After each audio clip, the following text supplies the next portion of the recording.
Supreme Master Ching Ai's lectures are not a complete meditation instruction. Please do not try alone. For free of charge guidance, please visit www.godsdirectcontact.org or contact any of our centers near you.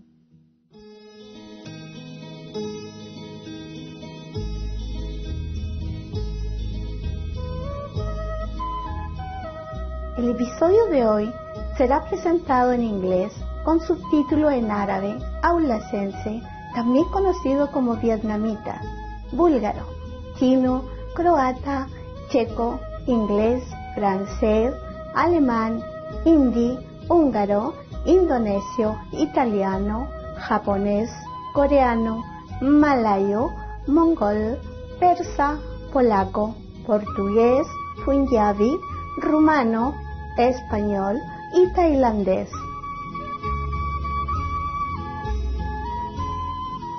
Hola, encantadores televidentes. Mi nombre es Magdalena de Santiago, Chile. Chile, en palabras del ganador del Premio Nobel chileno, Pablo Neruda, fue inventado por un poeta. Este hermoso país se encuentra a lo largo de la costa occidental de América del Sur. Muy parecido a una cinta estrecha en apariencia, se extiende entre el océano más profundo, el Océano Pacífico, y la cadena montañosa más extensa, los majestuosos Andes.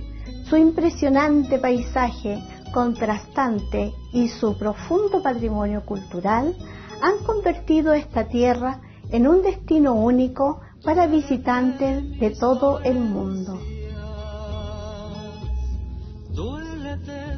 Nuestra gente le ora a Dios para que los colme a ustedes y a sus seres queridos con inmensas bendiciones. Ahora disfrutemos del programa de hoy titulado La maestra cuenta chistes e historias budistas, un monje llamado Joyas Celestiales, parte 2 de 2. Más idiomas están disponibles en línea. Para su idioma específico, por favor visite www.suprememastertv.com/subtitles.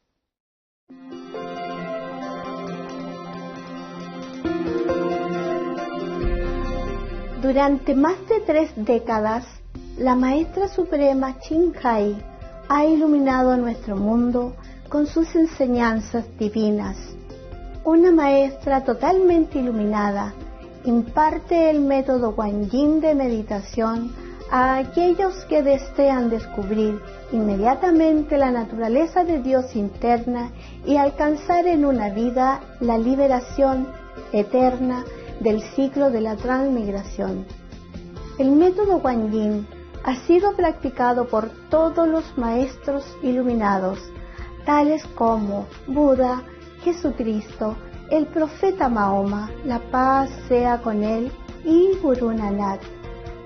Ella enfatiza que si siempre recordamos a Dios, ofrecemos servicio desinteresado a otros y seguimos las leyes del universo, alcanzaremos nuestro potencial más elevado como humanos y comprenderemos verdaderamente nuestro propósito en la tierra. La Maestra Suprema Ching Ai es un extraordinario ejemplo viviente de compasión, enviando frecuentemente asistencia material y financiera, además de amor a los refugiados, los desamparados, las víctimas de desastres naturales y a otros que necesitan ayuda.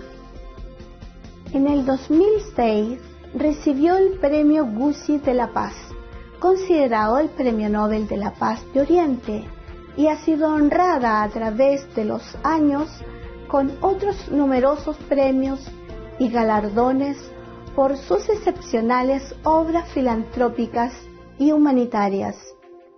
Una verdadera voz para nuestros preciosos amigos animales.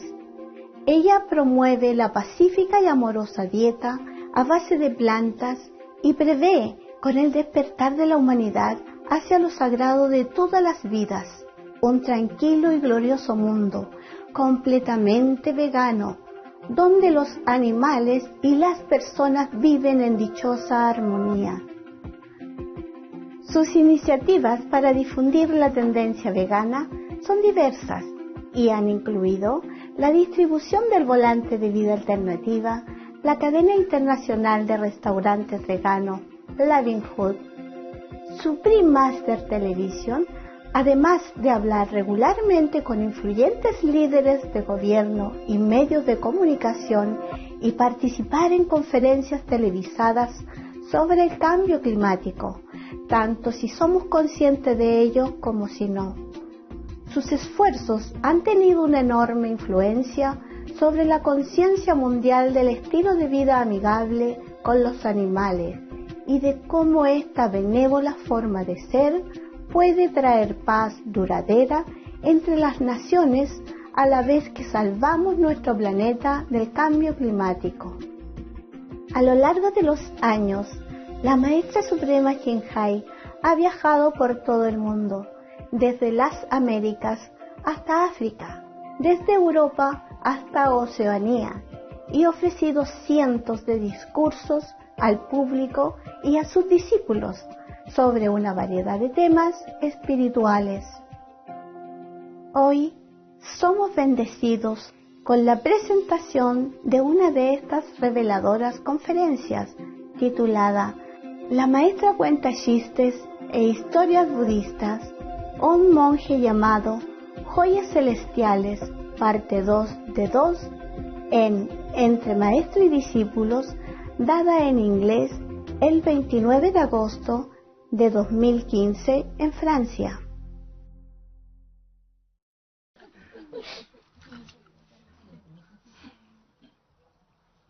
Okay. This is a story, not so scary anymore, okay? It's a good story. My God, Buddha reincarnation, huh? Many incarnations, a very scary story, huh? Such a scary and extraordinary sacrifice.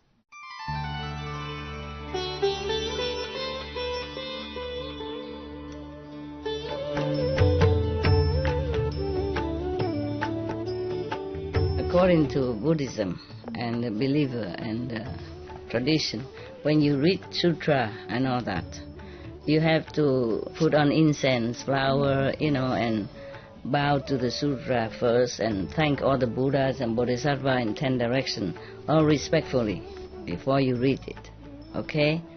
And then you cover the sutra also with silk or, beautiful cloth, and I just make it more popular, more easy, simple. And I apologize to all the Buddha. I say if I done something wrong, according to the tradition, my heart is full of respect. It's just that I cannot always do that.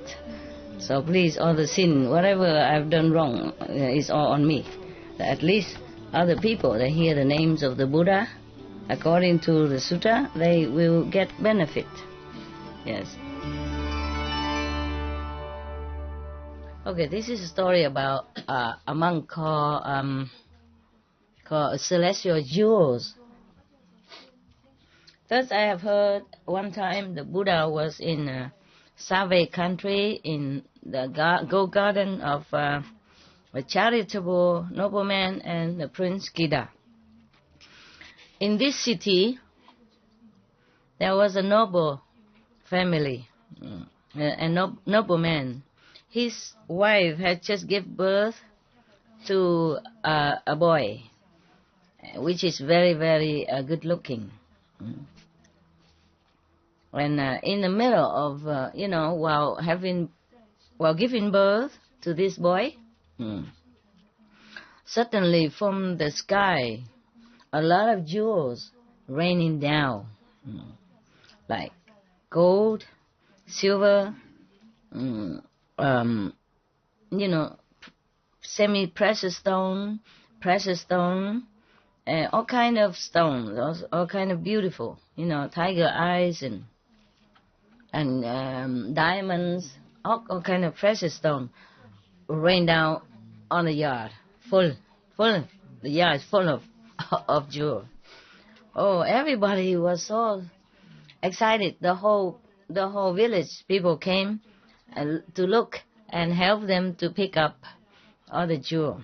I hope they help to pick up the jewel.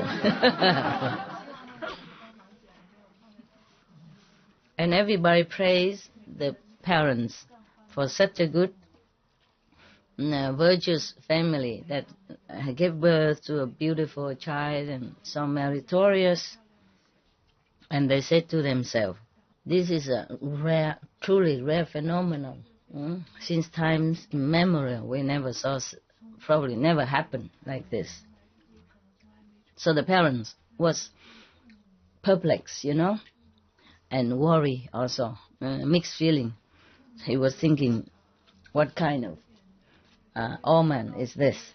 So they asked the astrologer and the clairvoyant to come to their house and check it out, the astrology of the newborn baby, whether or not he's a good person and whether or not they can make him into a good citizen.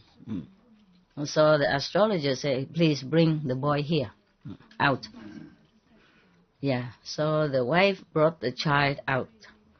He was checking, the clairvoyant, checking, looking, look. Oh, not too bad. And the astrologer said to the parents, noble sir, your son has many good signs of a good gentleman.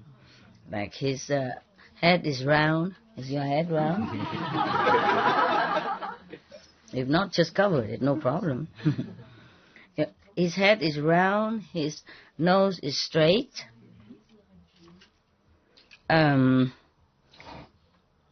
His ears is full. His forehead is square. Yeah. Mine too, huh?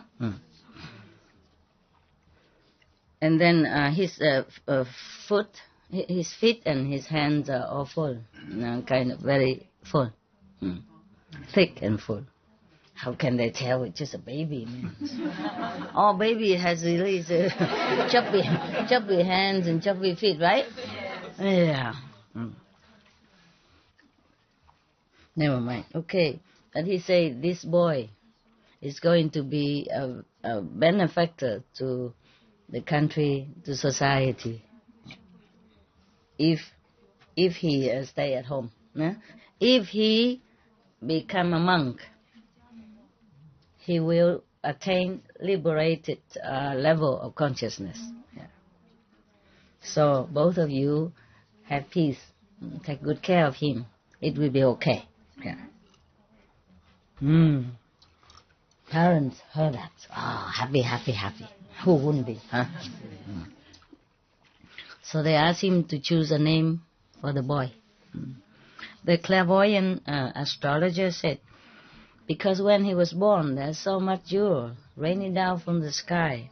So we call him celestial jewels, yeah? Jewels. Okay, so the nobleman and family thank him a lot and give him a lot of reward. Okay. Just as the astrologer told them, the celestial jewel boy, when he's growing up, he was very intelligent, very talented. But nevertheless, he was very much interested in practicing kind of documents and doctrines, yes, like Dharma, meditation, Buddha teaching, etc. He preferred to do research into this kind of philosophical area. One day, he went to another city to visit one of the family clan member. And this person took him to pay obeisance to the Buddha. When he came, he saw everybody circumambulate the Buddha 3 times, and he also did the same. And then he sat down on one side. Then he looked at the Buddha. He saw him. He's so majestic, so dignified. Looked like no one on earth or heaven could compare to him in such a appearance, as a beautiful appearance. And then in his heart, suddenly he became very fond of the Buddha, very admiring. And then he just wanted to forget of the whole world and everything else, follow the Buddha's footsteps and become a Buddha. At that time, the Buddha was went up to the days, the high days, so that the people can see him, of course, normally. And then he talked about the 12 affinity, and then about the transmigration, suffering, and all that. Yes. After he finished preaching, everybody prostrated to him and left.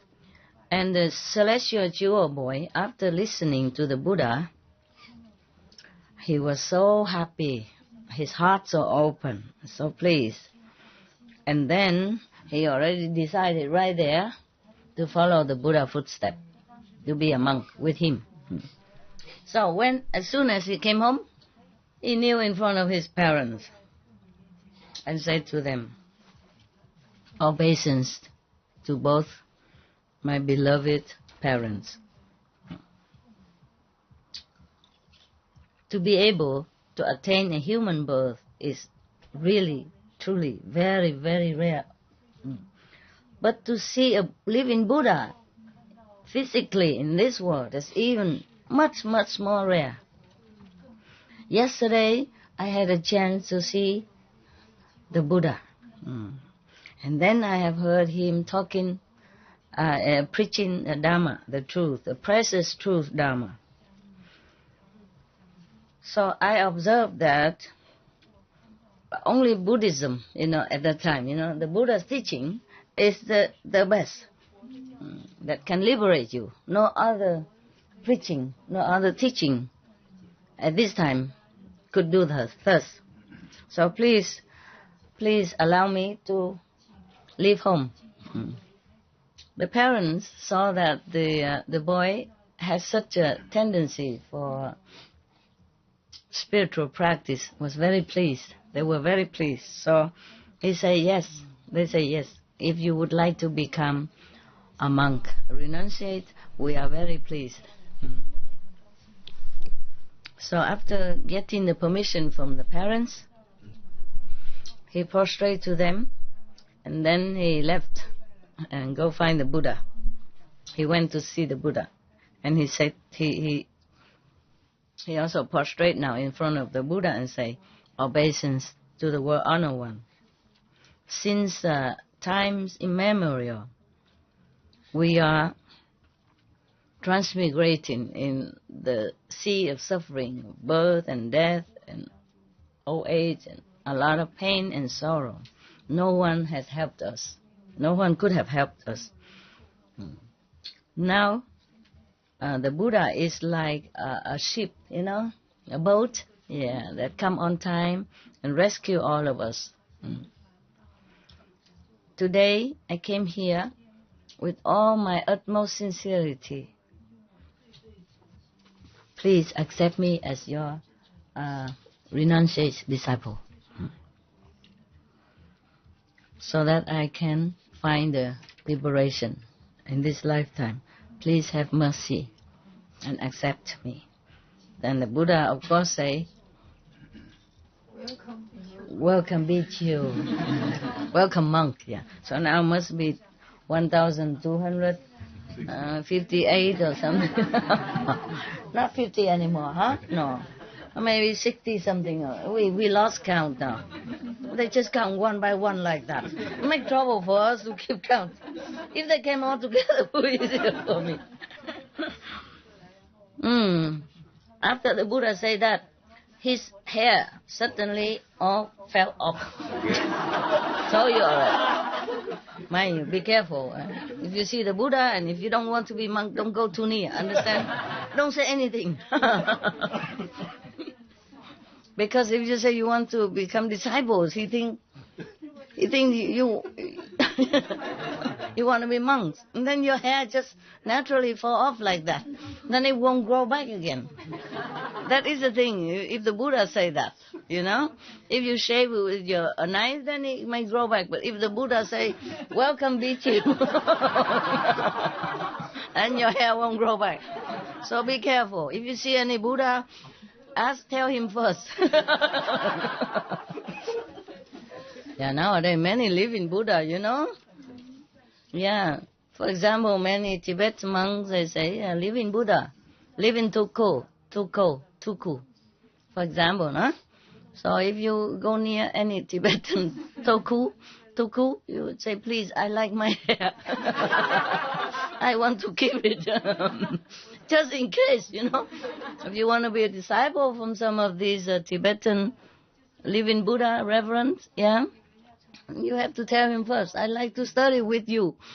Please, sir, but I like to keep my hair. And my clothes I keep also. Because here, suddenly all his hair fell off to the ground, and then the clothes that he wore changed into chasa, mean the monk's robe. Yeah. And from then on, he followed the Buddha everywhere. And because he already originally very intelligent, So it's not very long. He attained Arhat. Oh, you are so good. How do you know?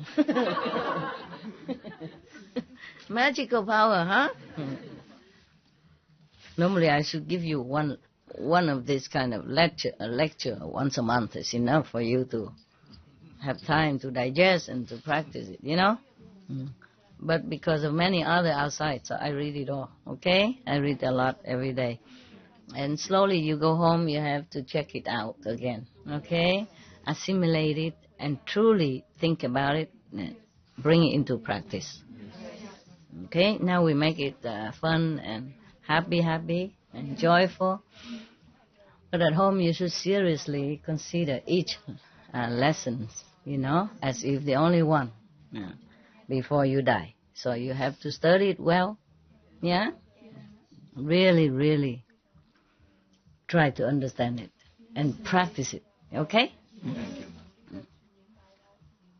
Learning from the ancient practitioners and ancient Buddhas, their teaching is still so much valuable. Anytime, these teachings are timeless. Yes, the same with the teaching of Mahavira. Yes, he teach people vegetarian, and same with Jesus. Yeah. Many mention about vegetarian. They added it all in a later time, maybe, but the Mahavira teaching not. Yeah, in Hindu they don't cut it off. They don't edit it. But even then, Jesus' teaching has helped, countless of beings since the time he appeared until now. After he went back to heaven, his teaching is still valuable, still helping a lot. Yeah. And the same with the great prophet Muhammad, peace be upon him. It's just that it's not everybody studied well and practice it. That's all. And misunderstood or using his teaching for their own personal benefit. That's a different story. Understand? Okay, now. Yeah. So from now, after that, this celestial jewel never had to go back, transmigrating in this three world again. Liberated. Yeah. One day when it's a little bit all relaxing and not too much work, Anand, would like to know this background of the celestial jewel. So I came in front of the Buddha and prostrate to him and say, obeisance to the world honored one. Please tell us what kind of good deed, that celestial jewel Bichu saw in the former life, that now, when he first born, he's already have a lot of jewel raining down from the sky for him. And then whatever he liked to eat, it will appear in front of him. He didn't even need to go shopping. How convenient. How convenient.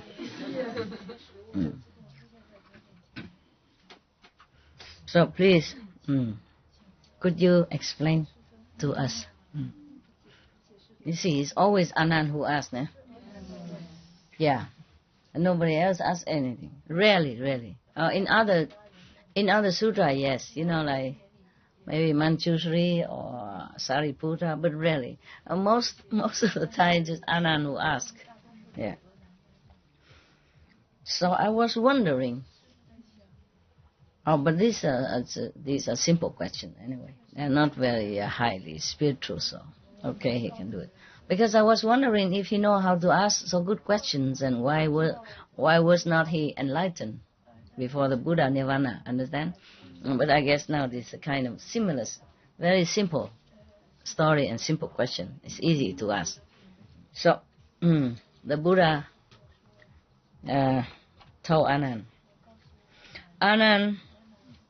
in the former period of life, of time, long time ago, there was a Buddha came to this world, Tibati, similar Buddha, yeah? Wow, that Buddha is famous. He came to rescue many souls. You cannot count how many. One day, many monks, the whole Sangha came out into the village and city for alms, to beg for alms. A lot of people, they are vying with each other, or vying, with each other. I mean, they're trying to get first to offer, compete with each other, to make offering to the monks. At that time, there was a very poor person. He saw them doing that. He was very, very happy, glad that they do this, supporting mentally, with his pure heart and generous spirit, even though he was very poor. He would also like to earn some merit by offering to the Buddha and the Sangha, but he doesn't have any. What? Possession. Huh? Any possession. Yeah, he has no money, nothing. He has nothing.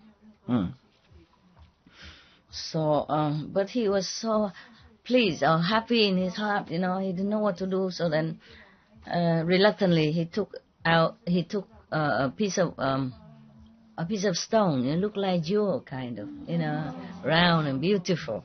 Yeah.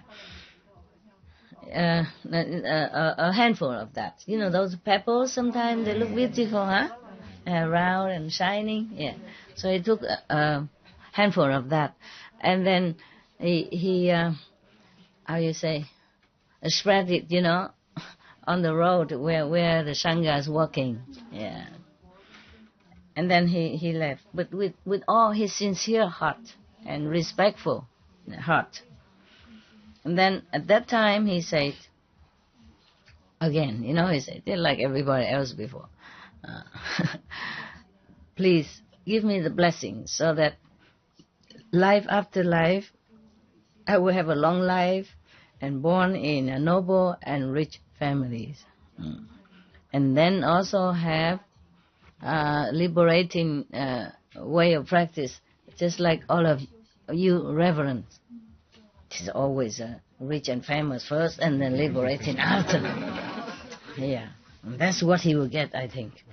Anand, you should know. The poor person who make offering with the pebbles at that time, with all his heart, have faith in the three jewels, mean the Sangha, the Buddha, the Sangha, and the Dharma. Yeah, have the utmost faith in the three jewels. Don't get confused with the jewel that he got now. Three jewels mean the Buddha, the Sangha, and the monks. Yeah, okay. They liken in the former time. People liken this is like jewels. You see, so three jewels. That means the three the three pillar of Buddhism. Yeah, the Buddha, the Sangha, and the Dharma. Yeah. Because of that, 91 aeons passed. He has always derived a lot of rewards, always wherever he's born, always very have peace and richness, and everything he needs, he always has. Yeah, and even nowadays he has good affinity enough to meet me and attain a heart, the liberation. Yes.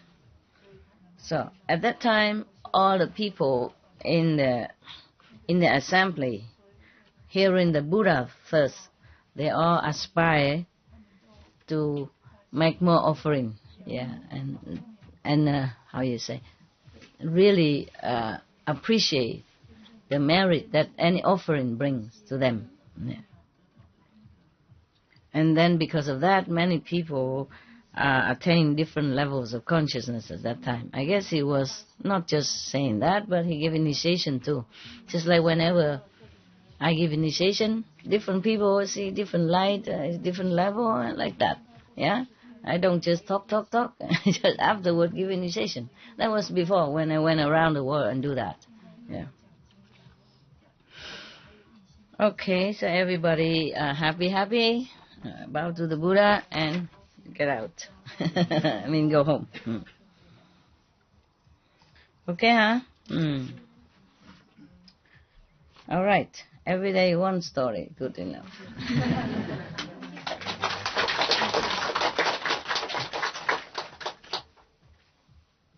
Sure. More or less 1 hour, huh? So bad. Okay. Any good question? Yeah, but the story about the grass is familiar to me. Just if you live in a community or something, your grass has to be trimmed all the time. Even one time, I bought a trailer. The trailer. We had 3-4 rooms in it. We make many teleconference in that trailer. So squeezing because room is very small, very small. And the living room in the front is too exposed, So when I talk, people might hear, they see too big light inside, so we have to squeeze in the back room. The back room is normally used for dogs. Some of the dogs. Well, they are everywhere anyway, but when I had to make conference, they all have to squeeze in the front. Well, there's another room, side room in front of the kitchen and the living room. And they all have to go in there, in front of the kitchen, in that side room and in the living room. And then we, 3 of us, squeezing in that small room, the back is of the room, of the house. And the poor people, they could not even sit, They could not even cross leg. There's no room, so they sit like this. The boys sit like this with their computer, with their... It's very cute. Yeah. I also sit in the corner, I have the better place, I have to be seen. A good excuse, yeah. And even then, we have just a kind of a square patch of grass in the front, and some little flower bushes here and there. But even then, we're supposed to trim it. Yeah. If you don't, then the manager might kick you out. Meaning you can take your caravan, go somewhere else. Because the land belongs to them. Every year we have to pay, the landlord money. The caravan belongs to me, but the land not. You see, in that caravan park, you I think you cannot. Well, you can buy some if it's private owned. But the caravan I had is not privately owned. The land is not privately owned. Even then, private or not, if you're in their big community of that park, trailer park, then you have to trim your grass. I saw my neighbor. I wasn't all that strict, but my neighbor, truly, I'm not making it up. He used scissors. He cut every day, just one little blade shoot up. He immediately go cut. Oh, well, his house is better than my house. It was like a wooden kind of ready-made house. Yeah, white and clean. My house is so old. I bought it from an old lady because that's the only one that I knew at that time for sale. And immediately move in, Yeah. So we were happy. I was happy to have a place. Otherwise, how do we do all these conferences? The time is kind of pressing, pressing. I was so happy to get it. I don't live there anymore. It's all sold now. Yeah. It's a colder country, It was in Belgium. Yeah. But in winter it's beautiful. It's near the beach, though. Near. You can walk about 1 kilometer from the beach. I go with my bicycle. I went with my bicycle at that time. Even then, just a patch of grass, not even 1 square meter, just rectangular, just like that. And then he trimmed it. Oh, and then he saw my dog Harley. After he pee, he scratched grass trying to cover up. I said, "What is he doing? Look at what he's doing!" Like, wow. I said, "I'm sorry," like a big crime, So I'm sorry, my dog. I adopted him. I can't teach him very well. I adopted him when he's too old already. It's very difficult to teach him. Please forgive us. I will cover it back. And tomorrow he dig it up again. And he said, "What he's doing again?" Every day until the neighbors fed up. So he looked the other side, and the dog also looked the other side. Don't care no more. Every time I see the neighbor come out, I humbly try to cover it, and I guess he feels satisfied that I really am scared, that I'm scared of him, and I do this humbly, So he feels not too bad, but if you argue with him, then it would be worse, He might report to the manager or something, yeah. So he feels good that I confess my sin and that I beg for my dog's mercy, and then he's happy. And they were good neighbors. And then I cook curry and all that and bring over to make offering. So, and when I bake some cakes or something, I buy some vegan chocolate and make offering, to the Buddha next door. Then we had very peaceful neighborhood.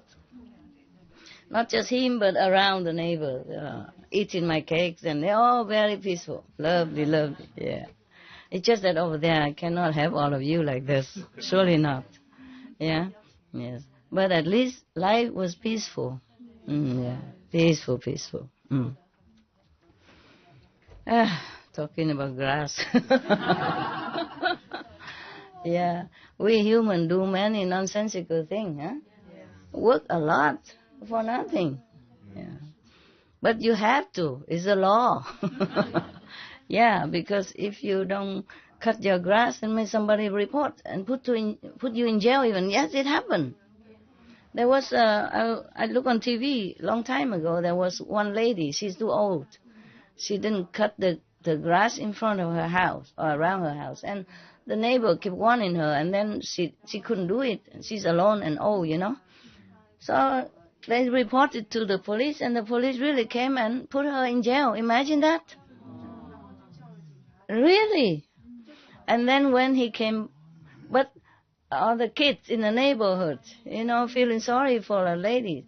So they came there and mowed the lawn for her. So when she came back, it's a happy house, So that after that, the police saw that the grass is mown and clean, tidy, so they let her come home. And she came home to a well-manicured grass. Yeah. My God, imagine. God, do you understand? It's a serious thing. Yeah, it's serious. Whew. Lucky we don't live there, huh? Because my grass are not all that trim, you know. I mean, we trim now and then when the residents feel like to do it. I send them, but sometimes they do, sometimes they don't. Sometimes they cut a patch here, a patch there. It look even worse.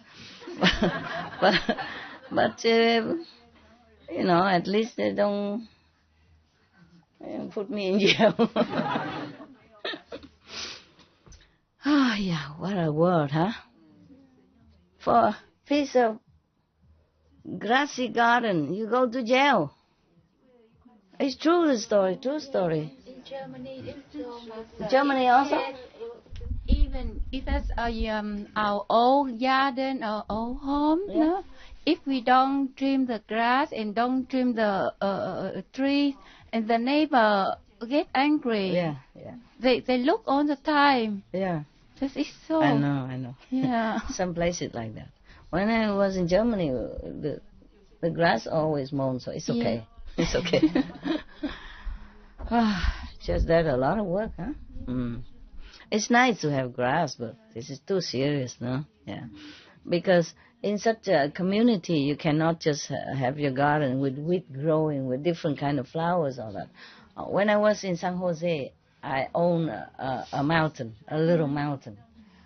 And we never had to mow the grass, you know, and all kind of beautiful flowers, wildflower, you know, with even orchid, land orchid.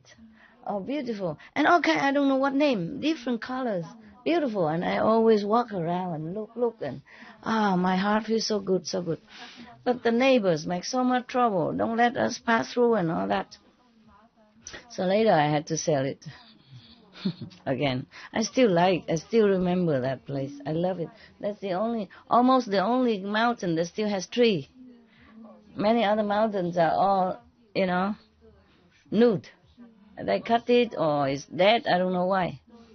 Yeah, my mountain has a big tree. You know, eucalyptus or all different kind of tree. When I was there, we just use a dry wood to barbecue, you know, to cook every day with that. And we have some caravan and we just live happily. But at that time I was very busy. I always had to go here and there to do lecture. So my time there is always short, and always too short. Always too short. I love that place. I love that time. Just a handful of residents, you know, monks and nuns, and we cook homemade stuff, and beautiful. And every day we sit around the fire.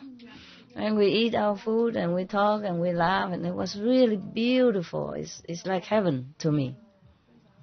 Yeah, very difficult to find such a place again. That mountain is truly untouched. So all the wheat, they grow so beautifully, as if some best garden in the world has done it. But I guess nobody can do as good. They just grow so naturally, so beautiful, and not messy and not overgrown. They're just beautiful. Yeah. I don't have good luck. I really never wanted to leave that place, but I was an American. I don't have visa to stay long, number one. Number two, I had to go lecture everywhere. Every time I left that place, I feel like I left a piece of my heart there. Because it was so beautiful and quiet. Yes. And the neighbor wanted to, if one piece, we have to buy their land and their house down there. But I didn't have that much money at that time.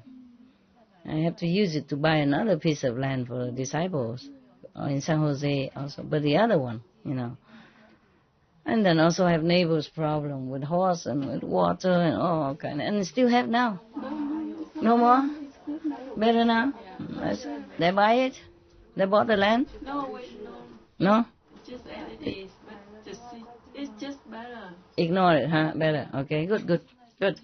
I cannot keep buying land and then solving problem for you year after year, time after time. Oh, I'm really tired. I'm getting old now. Look at all my wrinkles. I don't see much because of the good light. Okay, now you know everything. Somebody leaving tomorrow? I see the cakes. Huh? No? Okay. Then the cake you can eat. Look. If you're hungry. Should we serve you some sweet? Chè có xong. Có chè hả? Dạ con nấu 10 phút, 15 phút rồi xong. No, I don't like sweet. Do you like sweet? No. Bread? Hay là mì với chả lụa? Oh no, it takes too long to cook. Oh, that's no. 10 minutes. No, it's okay. Thank you. I can eat anything. I was just joking. Mà chưa đó vui. No. Vui mấy người xong.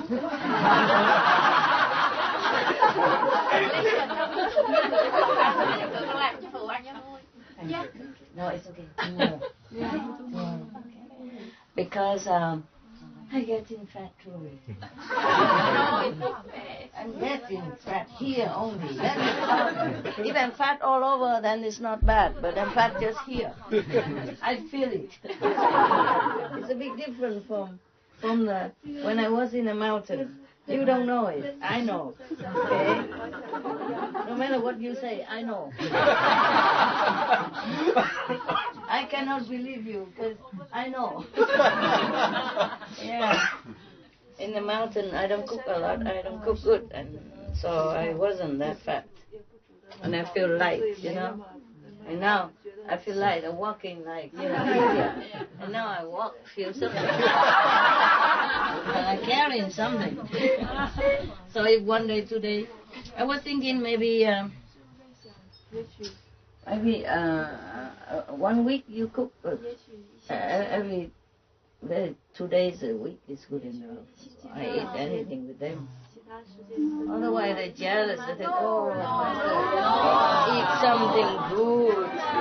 We sit and sleep and eat 2 meals a day. Have to work and only 1 meal a day. Good enough. God, what kind of meal? You know, 1 meal, but what kind? Yeah. Very. Sometimes you cook a lot with the fry and stuff, and then it adds on very quickly. And we buy something for you to exercise. You want Crazy, you know? You have to go shopping, cooking, eat a lot, and then have to buy something else. It's like the story of the grass. God,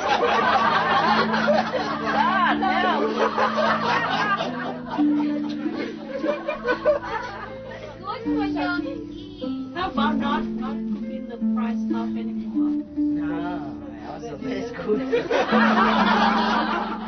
That's good, that's a problem. Just smaller portion.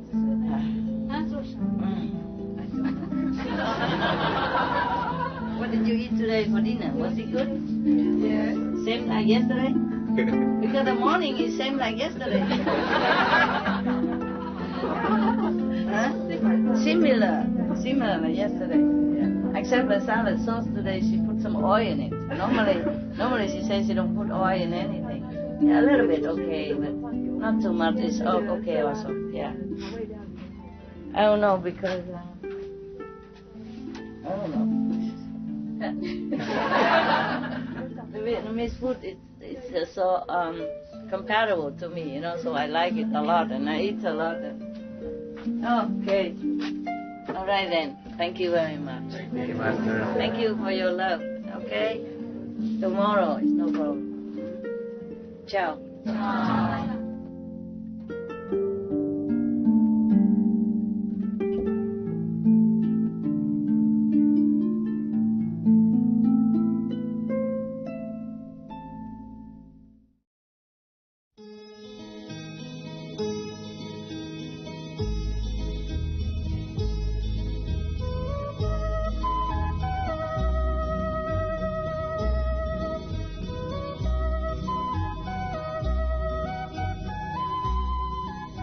Agradecemos su compañía en el programa de hoy. La maestra cuenta chistes e historias budistas. Un monje llamado Joyas Celestiales, parte 2 de 2, en Entre Maestro y Discípulos.